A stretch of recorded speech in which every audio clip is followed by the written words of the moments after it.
الشیطان الرجیم بسم اللہ الرحمن الرحیم۔ صلاۃ عربی کا لفظ ہے اور اس کے جو حروف اصلی ہیں وہ تین ہیں، صاد، لام اور الف، صلاۃ۔ اور جس لفظ کے یہ حروف ہوں اس کے تین معنی ہوتے ہیں، ایک ہوتا ہے دعا کرنا، دوسرا ہوتا ہے تعظیم کرنا اور تیسرا ہوتا ہے ٹیڑھے پن کو ٹھیک کرنا۔ تو نماز میں یہ تینوں صفات پائی جاتی ہیں۔ نماز میں تعظیم الہی بھی ہے۔ آپ دیکھیں تعظیم کے چار طریقے ہوتے ہیں، کسی کو دیکھ کے ادب سے کھڑا ہو جائے، کسی کو دیکھ کے اس کے سامنے جھک جائے، کسی کو دیکھ کے اس کے پاؤں کے اوپر جو ہے وہ جا پڑے، یا کسی کو دیکھے تو اٹھ کے بیٹھ جائے۔ تو چار طریقے تھے، اللہ نے نماز میں چاروں طریقے مکمل کر دیے۔ تو نماز میں تعظیم بدرجہ اتم موجود ہے۔ دوسرا ہوتا ہے کہ دعا کرنا، نماز میں دعا موجود ہے، ہم پڑھتے ہیں رب اجعلنی مقیم الصلاۃ ومن ذریتی، یہ دعا ہے جو ہم نماز میں مانگ رہے ہوتے ہیں۔ اور تیسرا معنی ہے ٹیڑھے پن کو ٹھیک کرنا، تو جیسے آگ کے ذریعے سے بانس اگر ٹیڑھا ہو تو اس کو سیدھا کر لیا جاتا ہے، اسی طرح نماز بھی اپنے نور کی گرمی سے انسان کے ٹیڑھے اخلاق کو ٹھیک کر دیتی ہے، انسان کو نیک بنا دیتی ہے۔ اب ایک نقطہ اور بھی ہے کہ 5 نمازیں اللہ نے کیوں بنائی؟ 7 بن جاتی، 3 بن جاتی، 10 بن جاتی، 5 کیوں؟ علماء نے اس کا خوبصورت جواب دیا۔ وہ فرماتے ہیں کہ اللہ تعالیٰ نے ہر انسان کو 5 حواس عطا فرمائے ہیں، 5 جن کو حواس خمسہ کہتے ہیں، چھوٹے بچے سکولوں میں پڑھتے بھی ہیں۔ وہ 5 حواس کون سے ہیں؟ دیکھنا، سننا، سونگھنا، چھونا اور چکھنا۔ یہ 5 حواس ہیں جو اللہ نے ہر بندے کو عطا فرمائے ہیں، اور 5 حواس پر شکریہ ادا کرنے کے بدلے اللہ نے ان پر 5 نمازیں فرض فرما دی۔ جو 5 نمازیں پڑھتا ہے وہ گویا 5 حواس کا شکریہ ادا کر رہا ہوتا ہے اللہ کا۔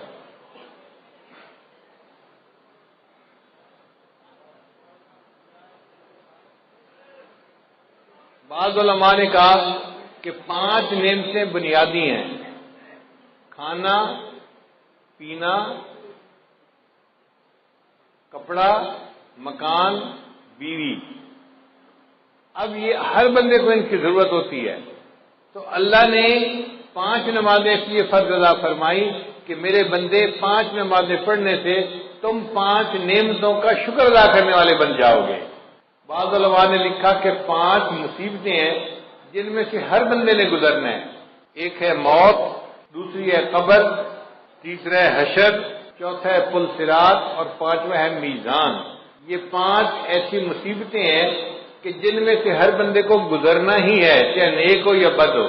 اللہ نے 5 نمازیں فرض فرمائی، جو میرا بندہ 5 نمازیں پڑھے گا میں ان کو ان 5 مصیبتوں میں سے آسانی کے ساتھ گزار دوں گا۔ اب سوال پیدا ہوتا ہے کہ اللہ تعالیٰ نے فجر کے وقت نماز کیوں فرض فرمائی؟ تو علماء نے جواب دیا کہ حضرت آدم علیہ السلام کو اللہ نے رات کے وقت اتارا تھا زمین پر، تو وہ بڑا اللہ کے سامنے روئے، دعائیں مانگی۔ جب صبح کی روشنی ہوئی تو انہوں نے شکرانے کی نماز پڑھی، تو حضرت آدم علیہ السلام کے شکرانے کی نماز کی وجہ سے اللہ نے امت کو فجر کی نماز عطا فرمائی کہ تم بھی اپنے جو ہے والد اکبر کی طرح سے اپنے جو ہے اعمال کا شکریہ ادا کرنے والے بن جاؤ گے۔ پھر دوسرا، جنت میں جو اللہ تعالیٰ کا دیدار ہوگا وہ صبح کا وقت ہوگا، جیسے طلوع ہونے سے پہلے کا وقت ہوتا ہے نا، اس طرح کا وقت ہوگا۔ تو اللہ تعالیٰ نے فرمایا میرے بندو تم دنیا میں فجر کی نماز پڑھو گے تو اس کے بدلے تمہیں میں جنت میں اپنا دیدار عطا فرما دوں گا۔ پھر حضرت یوسف علیہ السلام نے بھی شکرانے کے نوافل پڑھے تھے۔ بھائیوں نے جب ان کو کنویں میں ڈال دیا تھا تو کنواں تھا اور یوسف علیہ السلام بچے تھے، اب کنویں کی تنہائی بھی تھی، اوپر سے رات کا اندھیرا بھی آ گیا، تو یوسف علیہ السلام بڑے غمزدہ تھے۔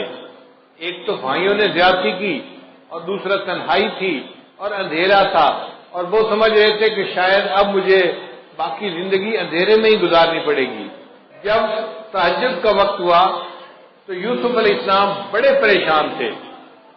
حدیث پاک میں آتا ہے انہوں نے اس وقت دعا مانگی، اے اللہ میری پریشانی کو بھی دور کر دے اور جو بھی پریشان بندہ ہے دنیا میں اس کی بھی پریشانی کو دور کر دے۔ اللہ تعالیٰ نے یوسف علیہ السلام کی دعا کو ایسے قبول کیا کہ وہ رات کا ایسا وقت ہوتا ہے ہر پریشان بندے کی پریشانی ختم ہو جاتی ہے۔ آپ دیکھیں کوئی بندہ فوت ہو گیا، گھر کے سارے لوگ پریشان ہیں، سارا دن روئیں گے، رات بھر روتے رہیں گے، آپ دیکھیں گے تہجد کے وقت ان کو بھی نیند آ جائے گی، وہ بھی پرسکون ہو جائیں گے۔ کسی بندے کی بیماری ہو تو آپ دیکھیں کہ تہجد کے وقت ہسپتال میں مریضوں کی حالت پرسکون ہو جاتی ہے۔ تو ہر بندے کی پریشانی تہجد کے وقت میں اللہ کم کر دیتے ہیں۔ یہ یوسف علیہ السلام کی دعا قبول ہوئی، اللہ نے ہر پریشان کی پریشانی کو دور فرما دیا۔ پھر جب صبح کی روشنی ہونے لگی، طلوع ہونے کا وقت ہوا، تو یوسف علیہ السلام نے شکرانے کے نفل پڑے تھے کہ چلو اندھیرے سے تو جان چھوٹی، مجھے پتہ تو چلا نہ کہ یہ روشنی کا وقت آ گیا ہے۔ اب ان کے اس شکریہ کے نماز پڑھنے کو اللہ تعالیٰ نے امت مسلمہ کے لیے بھی پسند فرمایا کہ تم بھی یوسف علیہ السلام کی طرح اس وقت اگر فجر کی نماز پڑھو گے تم بھی اللہ کی نعمتوں کا شکر ادا کرنے والے بن جاؤ گے۔ پھر ظہر کی نماز اللہ نے کیوں فرض فرمائی؟ اس لیے کہ ظہر کے بعد سورج ڈھلتا ہے، تو مومن کو اللہ نے سبق دیا، دیکھو چڑھتے سورج کی ہر کوئی پرستش کرتا ہے، لیکن جب سورج ڈھلنے لگ جائے تم اپنے رب کی عبادت کرو۔ ہم چڑھنے اور اترنے والوں کی پرورش نہیں کرتے، ہم اپنے رب کی پرورش کرتے ہیں۔ ہم سورج اور چاند کی پرورش کرنے والے نہیں، ہم اپنے پروردگار کی عبادت کرنے والے بندے ہیں۔ پھر یہ کہ وہ گرمی کا وقت ہوتا ہے تو اللہ تعالیٰ نے فرمایا میرے بندو تم میں سے جو کوئی ظہر کی نماز پڑھے گا گرمی کے وقت میں اس کے بدلے اس کے لیے قیامت کے دن کی گرمی کا جو ہے نا برداشت کرنا آسان کر دوں گا، اس کو میں عرش کا سایہ عطا فرما دوں گا۔ پھر عصر کا وقت وہ وقت ہے کہ جب آدم علیہ السلام نے جنت میں گندم کا دانہ کھایا تھا، تو چونکہ ایک بھول ہو گئی تھی تو اللہ تعالیٰ نے اس وقت نماز کو فرض فرما دیا کہ بندو تم بھی نماز پڑھو، تمہارے جد امجد سے بھول ہو گئی تھی، میں نے اس کو معاف کر دیا تھا، اب تم عصر کی نماز پڑھو گے، تم سے زندگی میں جو کئی بھول چوک ہوگی میں اس کو بھی معاف فرما دوں گا۔ پھر عصر کے وقت حضرت یونس علیہ السلام کو مچھلی نے اپنے پیٹ سے باہر نکالا تھا، تو اللہ تعالیٰ نے فرمایا کہ میرے بندو تم بھی حالات کی مچھلی کے پیٹ میں پھنس سکتے ہو۔